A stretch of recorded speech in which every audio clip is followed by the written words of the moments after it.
defensa de los derechos empieza a tener fuerza y empieza a tener validez. ¿Por qué nosotros como organismos tenemos que, aun cuando ahí encontramos dos situaciones atendibles, atendemos la demanda y entendemos la demanda del titular de la propiedad de la 239, que también la justicia está atendiendo conforme a la ley, pero también tenemos la otra cara de la moneda, que son 13 familias, la de 239, que están en una situación terminal. O sea, no podemos permitir como Estado que se caiga. En todo caso, dar una solución. Tampoco estamos diciendo que el vecino tiene que entregar su propiedad para que el Estado solucione el problema que le corresponde a él como Estado. Tampoco estamos diciendo eso. Lo que sí hay que decir claramente es que hay una ley en el medio de expropiación. Y esto es así. O sea, significa que ese propietario, si está dentro del marco de la ley todo el proceso, y no va a perder su propiedad, no va a perder su valor tampoco, digamos, lo que va a ser negociado conforme a ciertos criterios que seguramente se va a tener en cuenta a la hora de poder acceder a ese dinero. Seguramente, o compensarle con otra propiedad, hay muchas formas de negociar. Ahora, son situaciones complejas, son situaciones donde la verdad son esquemas que hoy por hoy a nivel nacional se ha creado una ley que a mi gusto comprende todas las cuestiones de tipo social. Y esto hay que decirlo y hay que analizarlo. Ahora, es una ley que requiere de ciertos procesos para que verdaderamente sea entendida, aplicada y respetada. El día jueves de la semana pasada, en la Cámara de Representantes, se ha sancionado esta ley. Bueno, para tener una charla un poco integral, completa, que se quiera un poquito más con una visión desde el otro lado, porque yo represento, si bien parecido a un organismo que con defensa de derechos y garantía constitucional, o sea, artículo 1 a 43 de la Constitución Nacional, también ella representa al Ejecutivo Provincial. Buen día, ministra, gracias por venir, un lunes feriado, buen día. La verdad que... Buen día a toda la audiencia y no, uno trabaja cuando tiene compromiso y creo que eso no hace falta decirlo, no tiene días tampoco, así que de hecho acá el equipo tuyo, mirá, también presente. Sí, acá. No pueden faltar porque si no nos cobran después. No, pero hay un plusvalía ahí, no te preocupes. Hagamos una cosa, mira Tiki, hay un relevamiento que se hizo agosto y mayo de 2017, en el país se registraron 4.100 barrios populares. Más de la mitad, 2.275, nacieron antes del 2000, mientras que 749 son posteriores al 2010. De 1.340.000 habitantes, personas relevadas, el 38% son niños jóvenes de hasta 20 años. El 3% son mayores de 65 años. En Misiones hay 246 localidades con más asentamiento: Posado de San Vicente y Garupá. Te hago una pausa ahí, sí, antes que sigas. De avanzar. ¿Cómo? Me parece importante recordar qué pasaba en la Argentina del 2016 y cómo viene o cómo nace esta ley nacional, que son producto de la lucha de las organizaciones sociales, sí, indudable, a partir del empobrecimiento veloz que se iba dando, ¿no? En esa instancia, esta ley que se concreta, se publica el año pasado, en realidad lo que viene es a hacer un relevamiento y un esquema de protección, si quisiéramos decirlo, hacia la vulnerabilidad extrema, pero en momentos en donde esa vulnerabilidad es muy veloz. Digo, acá el proceso de empobrecimiento es un proceso veloz que se dio, y nosotros desde el Ministerio lo vemos, porque tenemos en 3 años y medio aproximadamente 1.100 familias que han sufrido desalojos, y en su gran mayoría han sido colectivos de familias que se empobrecieron, que no pudieron sostener un alquiler, que fueron a ocupar un terreno, que armaron una casita, una casilla arriba, o que fueron primero a vivir a lo del pariente, la madre, el suegro, y cuando ya no pudieron estar más 3, 4 familias en una misma vivienda, terminaron usando y ocupando otro pedazo de tierra. A eso responde esta ley. Es decir, aquí hay que partir de que a nadie le gusta vivir en condiciones extremas, nadie elige estar pasando necesidades y a nadie le gusta estar en un terreno que puede ser desalojado y que sabe que es de otro, pero además donde no puede bajar ni la luz ni el agua y vive en condiciones de indigencia. Entonces, si partimos desde esa premisa, entendemos que esta ley lo que viene es a hacer un esquema protector y a darle tiempo al Estado a que el Estado resuelva, mejore la calidad de vida y enfoque la problemática de trabajo, de vivienda, de dignidad, digamos, ¿no? Porque aquí el que llegó a esa instancia es porque se quedó, por ejemplo, sin trabajo y vive de changas. Pero también ahí vos tenés un límite, Tiki, porque fíjate la cuestión, digamos, un límite y se está pasando también eso. Yo miraba un informe anoche pasame el mate, una orden, y seguimos hablando. A nivel nacional, digamos, esta marginalidad de la pobreza que se fue corriendo y se está corriendo cada vez más, ha generado, y esto fue el ejemplo, que hay que ver lo que sucedió en Buenos Aires cuando River abrió sus puertas, 500 personas fueron a dormir una noche, es una cosa que realmente... Sí, pero no hay que hablar de River, hay que hablar de acá del Club Huracán, ¿cuántas familias estuvieron ahí? Por eso, quería bajar un poquito... La realidad está plasmada en todos lados. No me queda ninguna duda. ¿Qué es lo que estoy diciendo? Que este censo que relevó, que se fue, que se cerró, porque también convengamos que esto no es abierto, esto es una ley que apunta a los 4.000 y pico de asentamientos y se terminó. Y que dio un plazo. Ahí está. Un plazo de relevamiento y un plazo también de duración de la ley. Bueno, 10 años. Las dos cosas. 10 años tengo entendido, en definitiva, 4 suspende el desalojo. Sí. Pero la expropiación, una vez que se dispara, vos tenés un margen de 10 años para poder seguir el proceso. Y si no, la expropiación fenece, termina conforme a otra ley y que en definitiva se reencausa como es históricamente y normalmente. Bueno, esa es la otra historia que a mí me preocupa, digamos. Podemos analizar, y que sí, me gustaría hacerlo, vamos a ir a un pequeño corte y cuando volvemos vamos a charlar de lo que es la ley nuestra a nivel provincial y obviamente lo que trae esta ley, lo que sucedió el jueves en la Cámara y hasta dónde está, digamos, ese cerco, por decirlo, corralito, palabra simpática, que nos pone y les pone, digamos, como posibilidad. Qué palabra nefasta usaste. Nefasta, por eso digo, qué palabrita me salió. Pero bueno, corralito ya sabemos.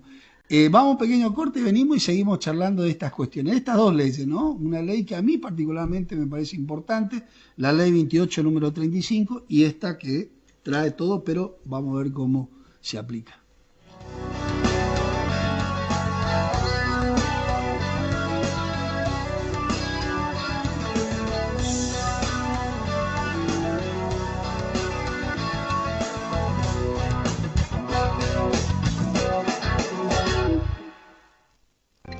Sentís en el aire que todo empieza a sonreír, cuando sabes que con solo mirarnos se unen las manos del corazón, nace una nueva ciudad que nos anima y nos da fuerza y nos hace crecer. Canal 6, compartimos cada día.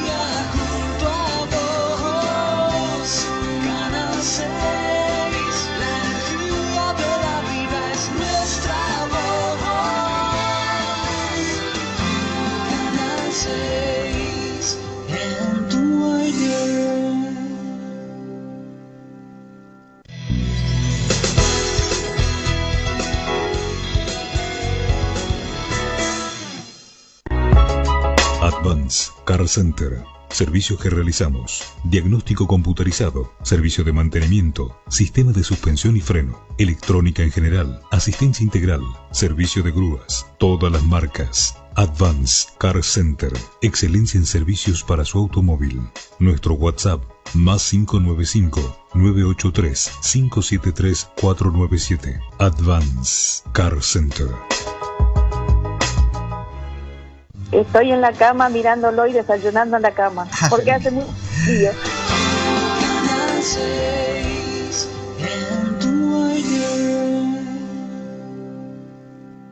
Pero mira qué lindo, Gastón, acá tengo todo para la casa también. Sí. Juego, comedor, sí. Sí, fuego comedor. Butaca. Banquetas, sí. Más allá también tenemos unos sillones, así que... De Pero todo. mirá, vení, te muestro. No, pero me encanta acá, la verdad que es fantástico. Uno se siente como bien atendido. Yo voy a mirar ahora un ratito. Dale. Y cualquier cosa yo te aviso lo que quiero, ¿sabes? Acá yo me quedo a tu disposición, Rulo.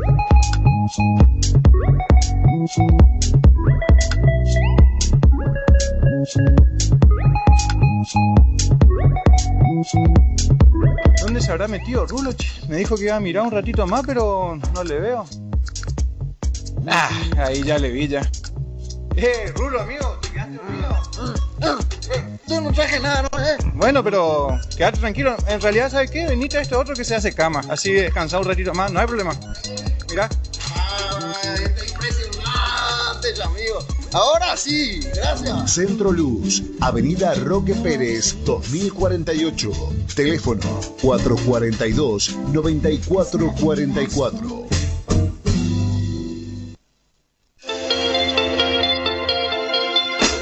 Hola, yo soy Jessica, tengo 25 años, soy de Garupá y tengo una nena que se llama Ainara y tiene un añito. Yo estaba estudiando otra carrera en otra institución y después de que fui mamá dejé todo y pensaba en dejar y abandonar todo.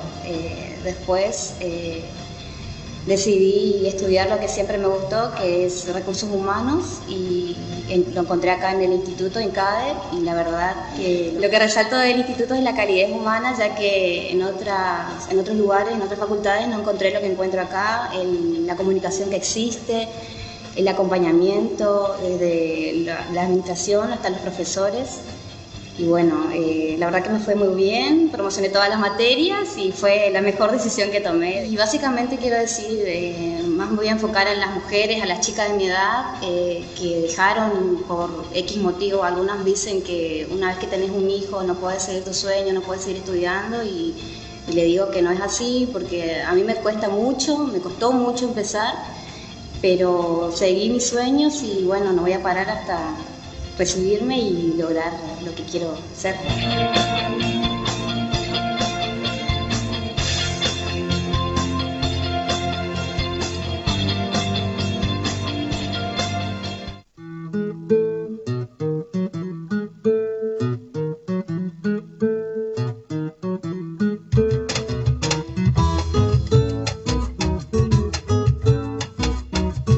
La pausa indiscutida para los amantes del buen comer. Churrasquería y parrilla El Eucaliptal. Churrascos, arrollados de matambre, pesetos, lomitos, cerdos, pollos, chorizos, morcillas, cordero, cocción al espiedo. Churrasquería y parrilla El Eucaliptal. Visítenos. Colectora Norte, acceso a Arroyo Garupá, ex Ruta Nacional 12, Garupá, Misiones, Argentina. O comuníquese al 0376 15 471 4050. Que su próxima parada sea El Eucaliptal. Los esperamos.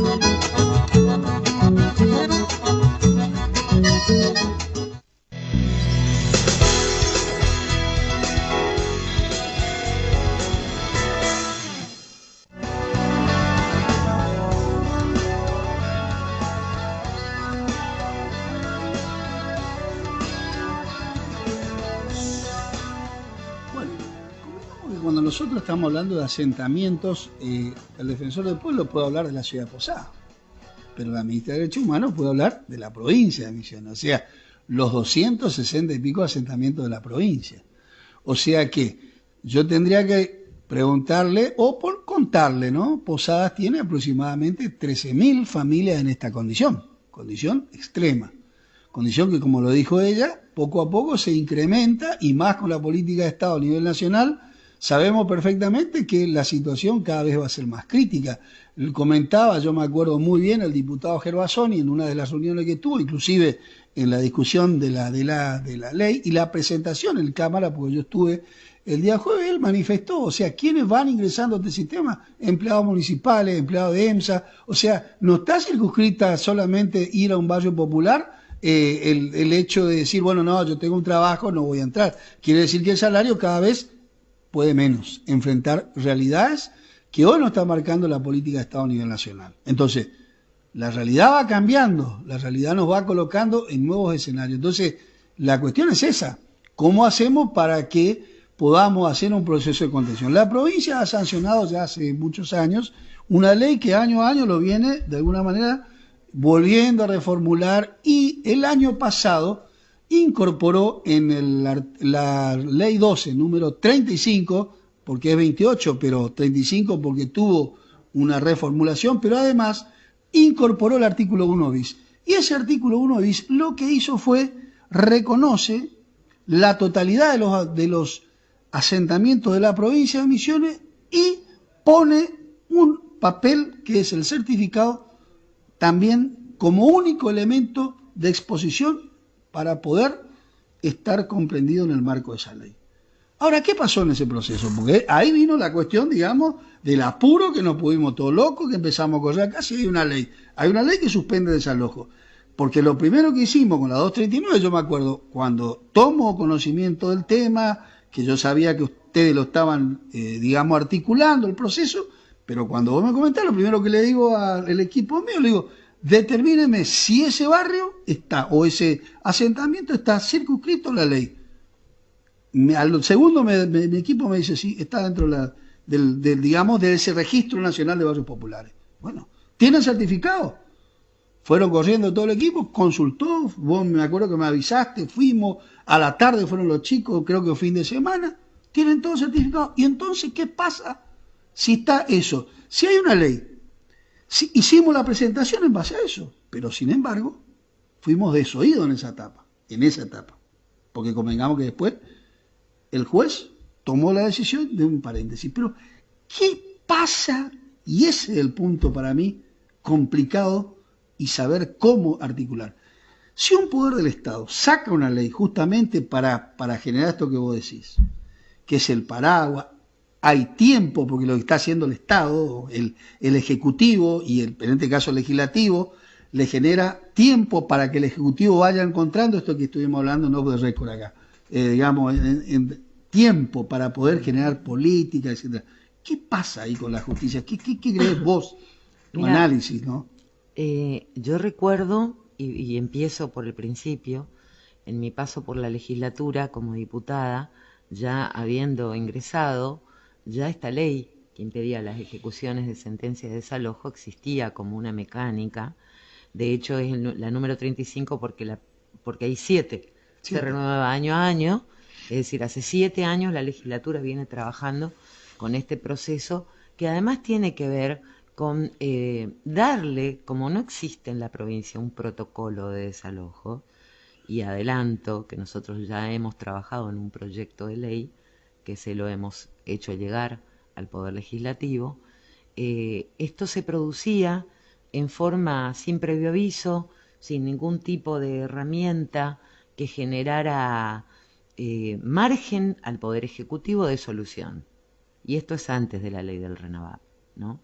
Entonces sucedía que había familias, como la ley provincial habla de 8 años de estar en el lugar, de tener una inscripción en un registro que se habilita en el IPRODA durante unos 2 meses en el año.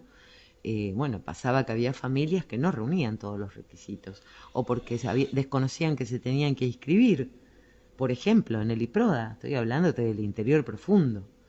Entonces estaban sujetas a que quedaban fuera de la ley.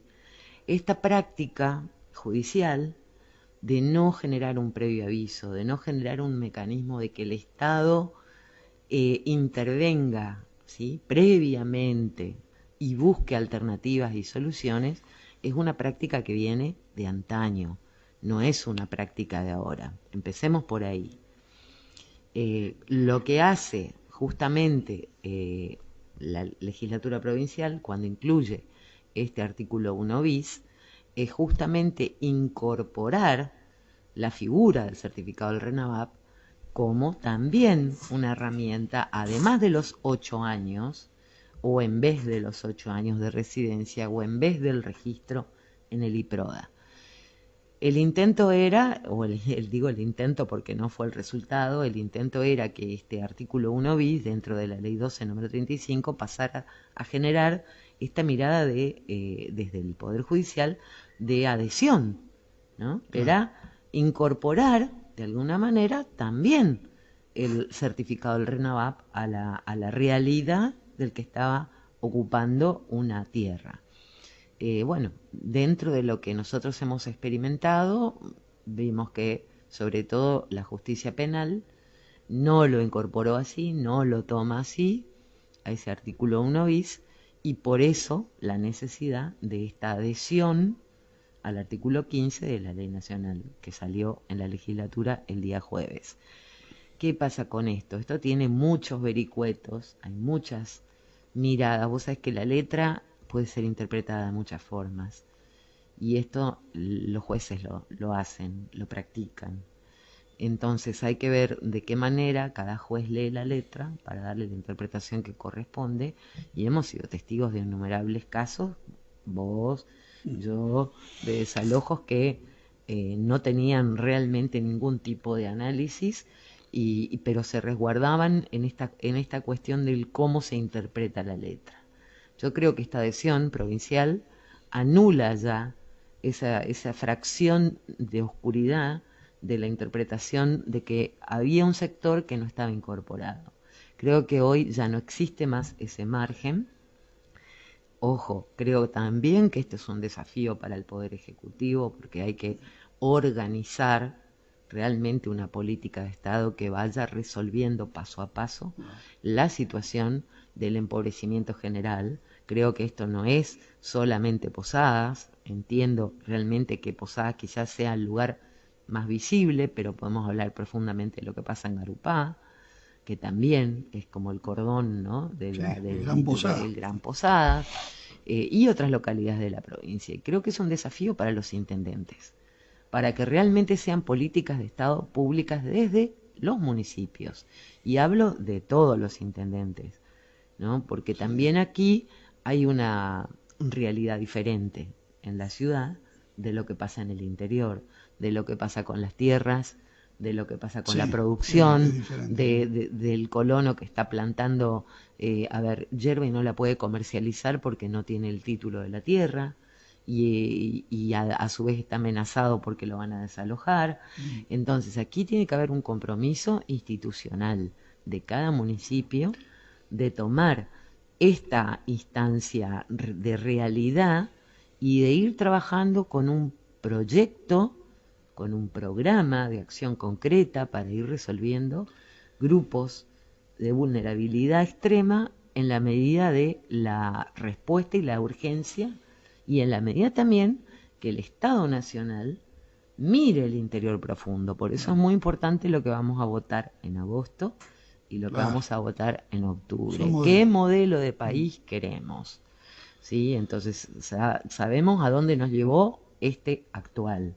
Nos llevó a aumentar la cantidad de pobreza, a aumentar... un gobierno que excluya, uno que incluya, uno de los dos, bueno, así de simple. Así nomás. Entonces es importante porque tiene una mirada muy, muy global de análisis. Sí. Lo que... yo digo una cosa, Tiki, la verdad que a mí me preocupaba una cuestión, digamos, poner en claro a toda la audiencia, ¿no?, que tenemos acá, que es suficiente, bastante, y yo sé que se interesa el vecino que está del otro lado. Que nosotros entendemos claramente que este gran esfuerzo que ha hecho el Poder Legislativo, y digo esfuerzo porque hay una ley nacional, que bien, ahora, si vamos a discutir la ley, sabemos perfectamente que esa ley está muy lejos de tocar tierra, porque es como todas las cosas que hace el gobierno nacional. Vemos que tiene muy buen discurso, que no tiene nada que ver con la práctica, porque esta ley, la verdad, que lo que hace la 27453, toma una problemática social de orden histórico, porque los asentamientos no se producen de la noche a la mañana, menos lo que están comprendidos acá. Todos tienen muchos años, se ha incrementado, no es solamente la Villa 31, 231, no sé cómo es en Buenos Aires, el cordón que cuando llega a la cava, que es infernal, no, son todos los asentamientos del país, y tienen miles de personas arriba. Estamos hablando de 4 millones y pico de habitantes, ciudadanos argentinos, ciudadanos seres humanos, con la misma necesidad que tiene todo el mundo, pero acá la gente sobrevive.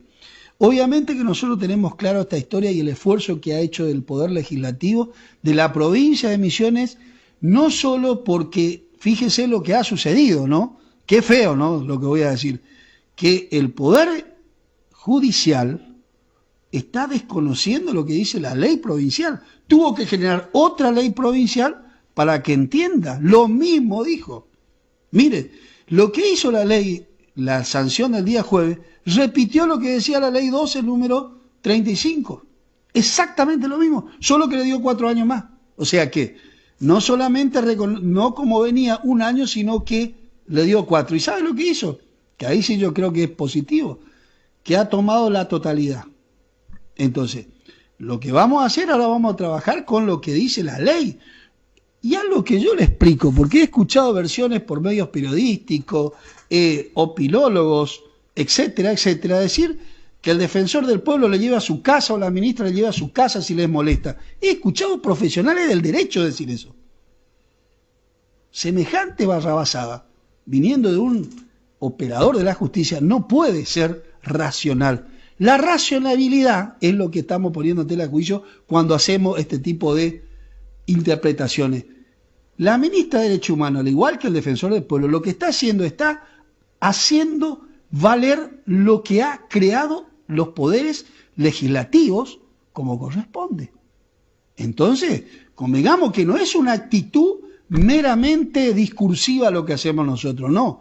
Porque si usted vecino sabe perfectamente cómo actúa el defensor, lo primero que va a decir el defensor, en qué artículo dice y en qué ley está. No importa que usted me diga así, que venga el defensor y me defienda porque es el no. Le voy a defender en la medida que esté enmarcado en una ley, porque no voy a permitir, porque también creo en la importancia de la propiedad privada, que es lo que ha generado el Estado de Derecho que tenemos hoy, producto de una historia de la humanidad, de los tribal, del proceso de las tribus. Pasamos a la sociedad antigua, de la sociedad antigua pasamos a la feudal y de la feudal pasamos a la moderna.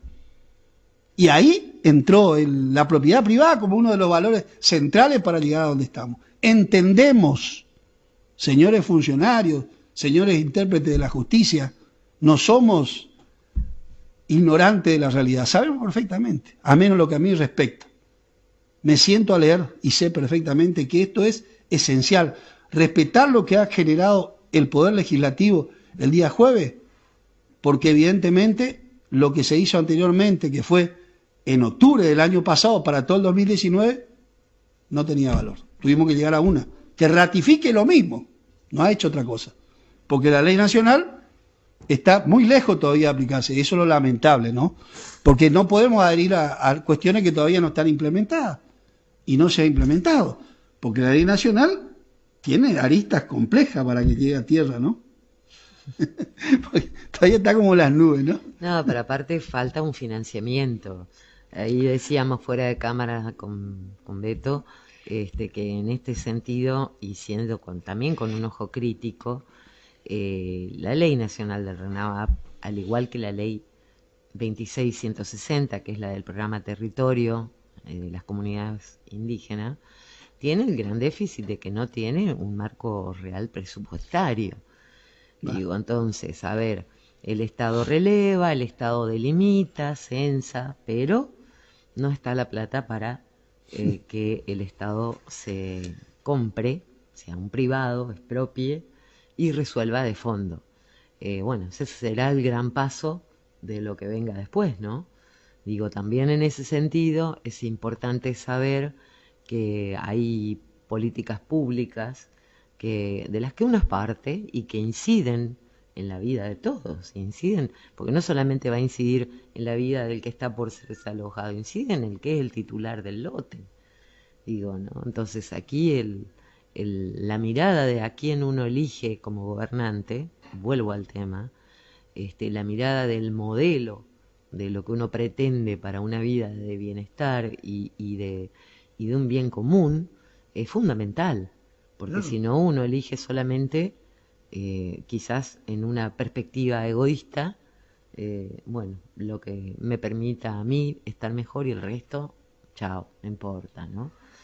Y la construcción de las leyes también tienen que ver con las elecciones, ¿no? Porque uno elige los diputados y también elige qué modelo de pensamiento y con cuál se identifica o en cuál cree, y creo también que es importante la participación desde cualquier organización. A nosotros nos pasó desde el año 2016, cuando comenzamos con los desalojos, que fue un desalojo acá en la Chacra 189, que el trabajo con la organización en aquel momento era Techo, fue fundamental, porque nos permitió resolver en forma inmediata un censo, en forma inmediata la circunstancia del poder construir viviendas cuando el Estado era el que expropiaba. Se ha resuelto esto, y a partir de allí toda la construcción de los vínculos desde lo que es un Estado provincial con las organizaciones sociales es fundamental, porque son la otra parte, no se puede uno solo de un lado, ¿no? Somos todos. Claro, por eso justamente digo, nosotros tenemos claro que hay dos actores centrales en esta discusión siempre. Uno, cuando estamos hablando del privado, que hay, digamos, intereses de propiedad privada que nosotros, pero por supuesto que creemos que hay que respetar, nadie está diciendo que no. Ahora, no es ni la ministra de Derechos Humanos ni el defensor del pueblo que han generado las normas, pero las normas son para ser respetadas también. Entonces, quizás el proceso de discusión, el proceso de expresión del privado, y no sé, ha pasado por un filtro, un tamiz, gran tamiz, que es la legislatura a nivel nacional, donde se crea esta norma. Lo que yo sí tengo claro, que el gobierno de la provincia de Misiones ha generado un paraguas, pero no le ha quitado a nadie su propiedad. Al contrario, creo que habla de expropiación cuando está diciendo con una ley simplemente se frena por 365 días y determina después en una mesa de diálogo, porque me está pasando a mí, con el Piedral, que estás participando vos, con otros lugares donde hay una instancia de diálogo con el privado. Entonces es mentira y es falaz cuando sale un funcionario o un X persona, vamos a ponerlo así, porque a mí me parece que una persona que interpreta la justicia debe ser un poco más, un poco se frena, de decir, bueno, acá hay una ley que está diciendo tal o cual cosa. Yo lo que veo... Pero de ahí a que vos digas de que la ministra se lo lleva a su casa, el otro a su casa, y como que nosotros estuviéramos imponiendo realidades que no existen. ¿Sabés lo que yo veo, Beto? Y a raíz de estas últimas frases que dijiste, veo que lo que sucede es que la justicia está muy lejos de las personas. Bueno, desconoce la realidad totalmente de los seres humanos, ¿entendés? Entonces hay un abismo entre la sentencia que a lo mejor el juez está emitiendo con la circunstancia de la realidad. Entonces aquellos jueces que han tenido la mirada más amplia y que nos han permitido organizar mesas de diálogo, qué es lo que debe suceder, qué es lo que debe hacerse, porque vos no podés tirar a la familia a la calle como si fuera un objeto, son los jueces que sí tienen una mirada humanística, que no nos ha pasado, y vos lo sabés en todos los casos, en donde ha sido una sentencia detrás de un escritorio, sin salir de ahí, resguardándose detrás de la policía, porque también eso hay que decirlo, la policía a veces avisa y a veces no avisa los desalojos, sí. Y la policía debería avisar para que uno como Estado pueda estar previamente, y de hecho, este proyecto de ley de protocolo de desalojos que hemos elevado, habla de justamente un tiempo bastante elevado prudencial, para que el juez se vea obligado a armar estas mesas de diálogo, para que el juez se vea instalado en una articulación de políticas públicas con otros organismos, y para que no suceda que la policía vaya un día a las 6 de la mañana y el Poder Ejecutivo, en tu caso tu rol de defensor, se entera cuando ya está la policía, los chicos están descalzos, llorando en la vereda, le están desarmando la casa, la madre no sabe qué hacer, peor, entonces llegaste en una situación que, si vamos a hablar de violencia, qué peor violencia del Estado y del Estado en su conjunto, porque en este caso es la policía y es el Poder Judicial, qué instancia de violencia hacia un grupo que es tan humano como el que está del otro lado. Y no te sirve ir en ese momento con un trabajador social. No, vos tendrías que haber hecho eso antes, mucho antes deberías haber sabido que ahí había que estar trabajando, que ahí había que ir buscando la solución. A ver, esta familia que está aquí, ¿de qué vive? ¿Tiene trabajo? ¿Por qué está en este terreno? ¿Por qué no puede irse a otro espacio? ¿Por qué no puede ser parte de algún programa de urbanización? También en esto, la política, porque esto se resuelve con política, la política tiene que comenzar a trabajar seriamente en lo que es la distribución de la tierra y en lo que tiene que ver con la tierra en desuso. Sí. La tierra en estado abandónico, porque vos te parás del lado del propietario y cuando le preguntas al propietario, ¿usted necesita ese terreno? ¿Para qué lo quiere? No, yo lo ahorré. Ahora ese terreno puede ser un basural, ¿eh? Nadie se está haciendo cargo de mantenerlo, no es que hay una huerta armada, no hay un programa de utilización de los espacios baldíos, por decirte, ¿no? Entonces yo creo que aquí esto realmente lleva a pensar en una reforma interesante desde el punto de vista territorial, de tierra, de trabajo, de dignidad, de formas de vivir en forma más del siglo XXI, porque cuando hablamos del siglo XXI no solamente hablamos de la robótica, hablamos del humanismo. Si no, no tendría sentido. Claro, no poner tendría al hombre sentido. en el centro de las políticas. Entonces, desde ese lugar me parece fundamental que nos empecemos a preguntar también, ¿qué hacemos con estos espacios baldíos? Y ahí es donde hablo de la figura del municipio, la importancia de pensar una ordenanza, de pensar una reformulación. Porque hoy, fíjate vos qué absurdo, cuántas personas con hambre hay y vos acá tirás una semilla de tomate y te prende una planta. ¿Cuántos terrenos baldíos tenemos y terrenos que están en un estado que tranquilamente uno podría decir, genero una huerta, ¿no? Y sabés que de ahí va a haber un grupo que se va a alimentar, aunque vos tengas que después asistir a lo mejor con algo. Pero ¿por qué esa familia ahí no puede tener una cabra, una vaca? No te hablo de una familia, te hablo de un colectivo, ¿no? Podríamos hablar de un asentamiento. Entonces, ahora, Tiki, me parece lo que vos, todo ese detalle, ese menú, digamos, que vos has descrito acá, ¿no? Ay, Dios, es un menú, es medio... Pero hoy por hoy es un menú... Te estoy prendiendo fuego el programa, Alberto. No, pero es un menú de políticas sociales, ¿no? Sí. Un menú de políticas sociales. Sí, de enfoques, una mirada. Bueno, pero es un detalle, es algo que vos tenés que mirar, digamos, cuáles son los indicadores por el cual vos decís, o por lo menos planteás, un giro de las políticas a nivel nacional primeramente, seguro, que es donde nace la cuestión de las políticas más generales y después a nivel provincial. ¿Qué es lo que yo he visto? Este menú que vos hoy lo estás detallando, obviamente ya has recorrido un tramo, por decirlo importante, en la legislatura, después pasaste al Ejecutivo y hoy estás hablando de una sapiencia acumulativa donde la persona acumuló conocimiento y da una mirada diferente de la realidad. ¿Sabe qué? Yo siento que nuestra provincia, y voy a seguir defendiendo hoy más que nunca, las políticas de Misiones, hacia Misiones, o sea, con una mirada hacia adentro, porque inevitablemente son hechos sociales que van a seguir en incremento. O sea, ¿qué significa? Que esos menús para mí van a seguir ampliándose y que en definitiva, si la justicia no tiene observancia con lo que le está diciendo el Poder Legislativo, vamos a seguir en problemas, y graves problemas.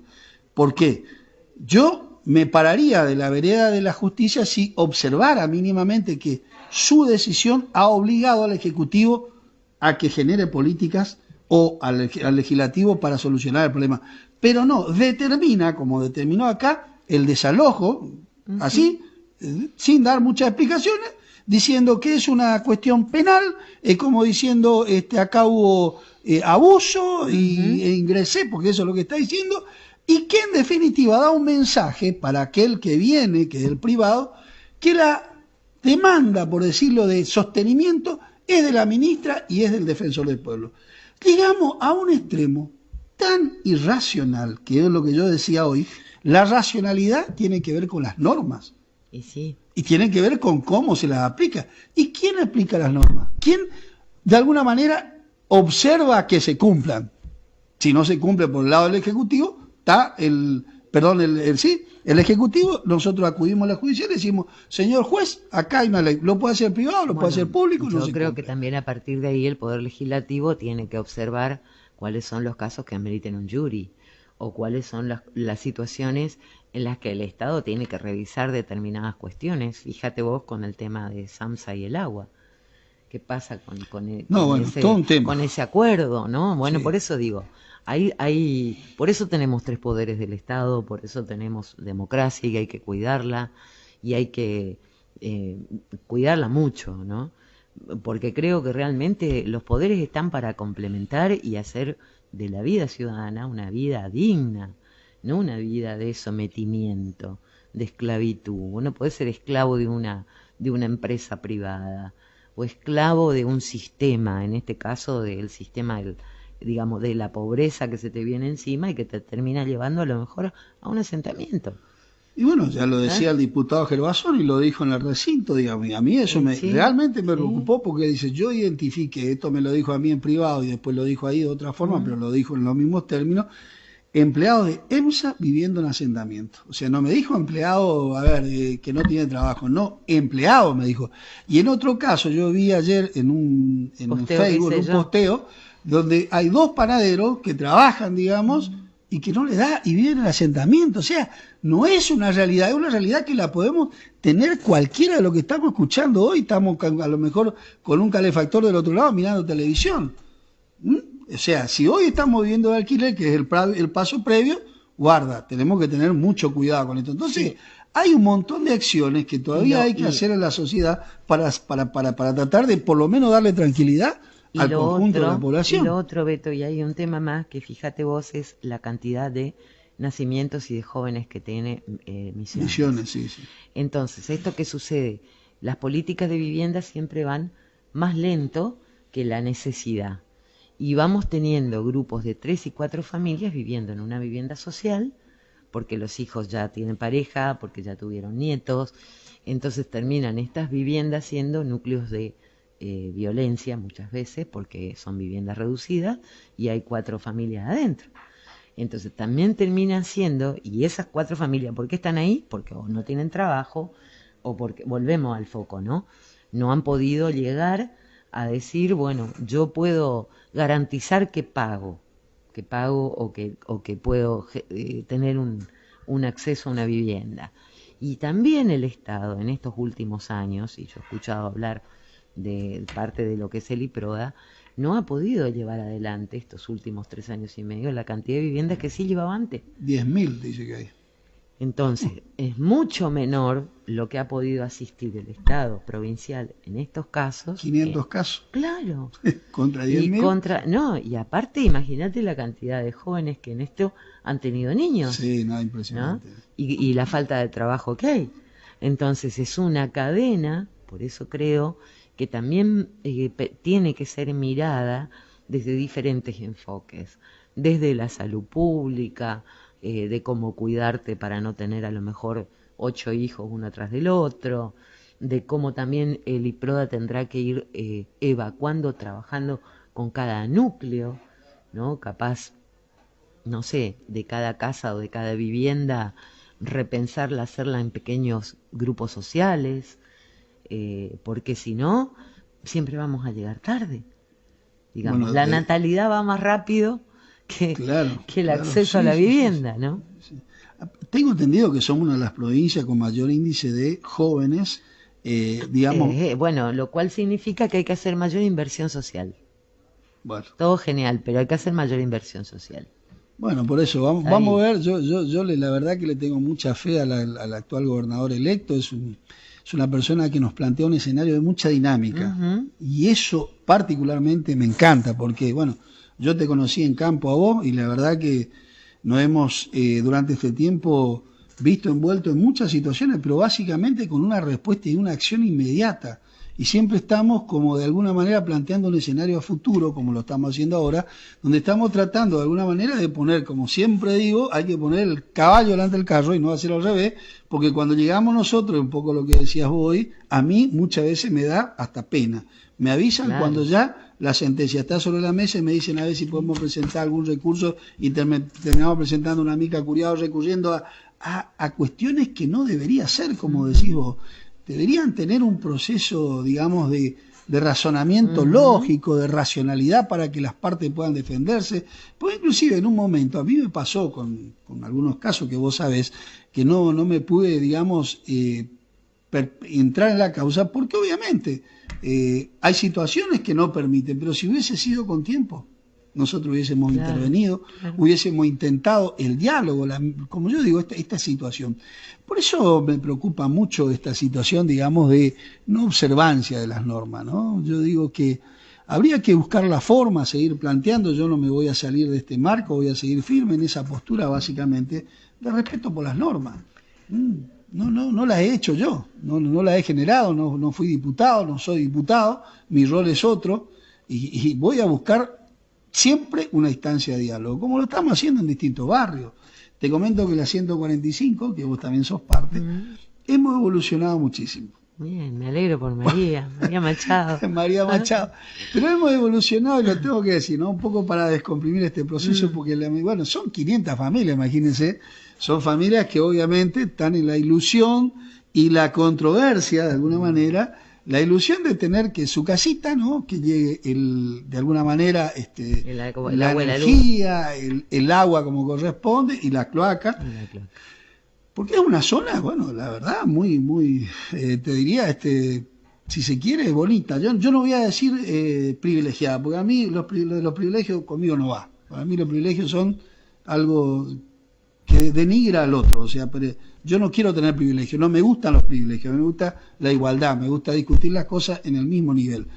Y creo que son un grupo de familias que ha luchado desde el punto de vista de aceptar condiciones infrahumanas, esto lo tengo que decir, porque en definitiva, cuando ellos allá firmaron técnicamente, estábamos estudiando toda la documentación del proceso, firmaron inclusive con el programa nacional, porque uno de los requisitos era estar de acuerdo con el territorio, aquel plan Padre Mujica, había una de las realidades que establecía de que ellos aceptaban las condiciones del territorio, digamos.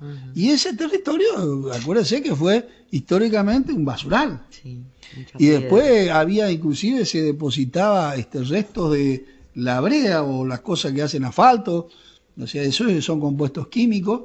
Eso, si vamos a suponer, si empezamos de cero, requiere un tratamiento, eliminación de todo eso, un proceso que no se realizó. Y un relleno. Creo que se hizo relleno arriba nomás un poquito y las casitas siguieron estando. Y o sea, son condiciones que hace muchos años, estamos hablando de 2000 y pico, bueno, se dio, las familias sostuvieron esa historia, digamos, en su corazón, inclusive cuando hay algunos casos ahí de extremo que nos hemos enterado.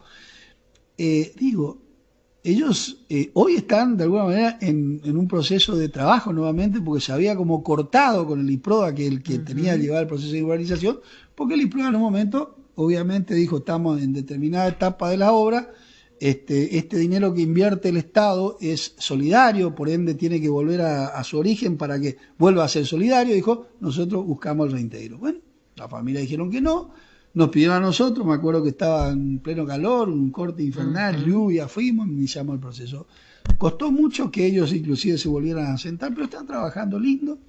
Esta semana que pasó, el presidente de EMSA le había hecho una solicitud, por nota, lo hablé telefónicamente, me dijo, no, ni un problema, vamos por el PROSIC, o sea que pueden instalar la energía eléctrica a un costo posible, 520 y pico, que es una decisión que está por un programa, que es el PROSIC, y se dio, digamos, una continuidad para que todos los vecinos de la Chaca 145, les pido por favor, vecinos de la Chaca 145, tienen la oportunidad de hacer la conexión a un valor de 500 y pico de pesos, que es 3 veces inferior al valor normal, que es 1.900 y pico de pesos, 2.000 y pico.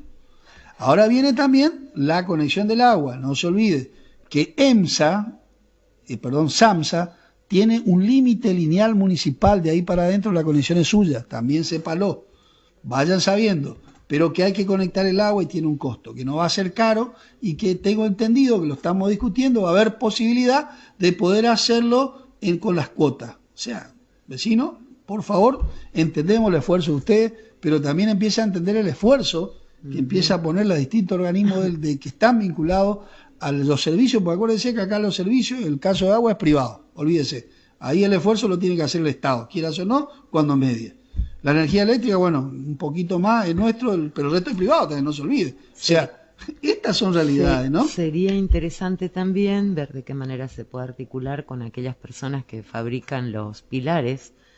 Ya está. Okay. Ya esa etapa ya pasó, los pilares están todos, y habían algunas denuncias. Nosotros cuando intervenimos, ¿qué hizo la Defensoría del Pueblo con ustedes también? Lo que hicimos fue una mirada completa de todo lo que se hizo. Y empezamos a decir, bueno, a ver, foto acá, foto allá, pilar roto, pilar puesto delante de la puerta de la casa, inédito, pero sucedió.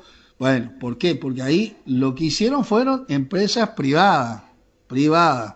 Entonces nosotros ahí, sentaditos con el IPRODA, bueno, muchachos, haciendo la mirada completa, y aquí tiene el listadito, y ya se reemplazó eso. Por eso te date la tranquilidad. Listo. Fueron reemplazados. Y fueron, claro, porque viste, vos decís, bueno, mucho. Y ahora viene el proceso de pasar, de migrar de un sistema de conexión, por decirlo, no convencional al convencional, al que establece 220 volts de potencia para que usted pueda tener su heladera, su televisor, su aire acondicionado, etcétera. Porque viva en una casa de madera no quiere decir que no tenga aire acondicionado. Totalmente en contra de aquella mirada de algún ministro, como fue en un momento Aranguren diciendo, o el presidente le convencieron de que podían tener aire acondicionado. Y sí, padre, es parte de la lógica de la vida capitalista, ¿no? Pero bueno, son miradas, ¿no?, que uno tiene, y la verdad que damos como un poquito de bronca, porque uno está en un lugar de lucha, vos estás en las trincheras, sabés lo difícil. También estamos acá en un lugar donde tenemos que recibir los problemas todos los días. No es que la Defensoría del Pueblo de Derechos Humanos recibe cada tanto y tomando café en el medio. No tenemos tiempo ni que llegamos ni que salimos. Hoy es feriado y estamos con los problemas. Nosotros estamos definiendo. Pero es lo que nos toca. Es lo que a mí particularmente... Para eso somos servidores públicos. Exactamente. Si a mí me presenté a elecciones y me votaron, así que ahora no me quejo. Felicitaciones. Gracias. Felicitaciones. La verdad que bueno, ahora por lo menos no. Pero siendo parte de la renovación, también reconozco que no, porque me cargan los chingos, ¿viste? Yo no me creo nada, gracias a Dios. Por suerte tengo esa cuestión interna despojada, digamos.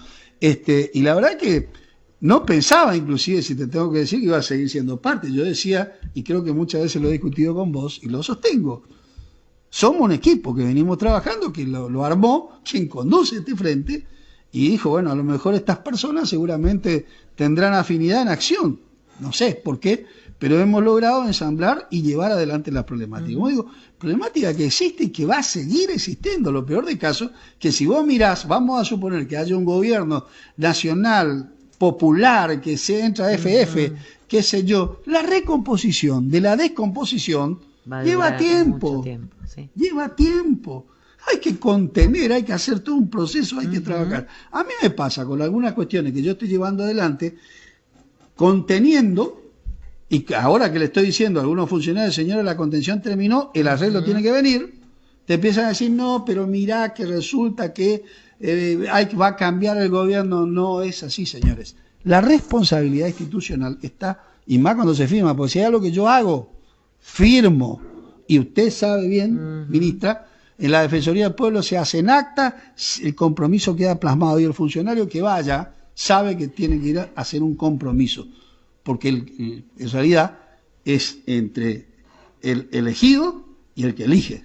Ahí está la realidad. Nosotros juntamos esas partes, no nos sentamos a hacer catarsis. Por eso, vos sabés que una de las cuestiones que voy a hacer ahora, y ya lo voy a tirar, ¿no? Pero digo, yo soy así medio como quien dice, actúa por yo, hasta acá, hasta la elección pasada, pues es importante decirlo. Ahora fui electo, la otra fui electo, pero no sé, viste, porque estaba como suplente. Y uno tiene que hacer, yo hice durante el periodo que me tocó, llevé el tren, analicé, aprendí mucho, leí mucho, porque es algo que me encanta leer, pero de acá para adelante voy a ir fijando ciertas posturas, ¿no? Por ejemplo, la audiencia pública. Un tema que para mí, la verdad, así como está planteada, entiendo que está en la Carta Orgánica Municipal, entiendo que está en la ordenanza, no tiene valor porque no es vinculante.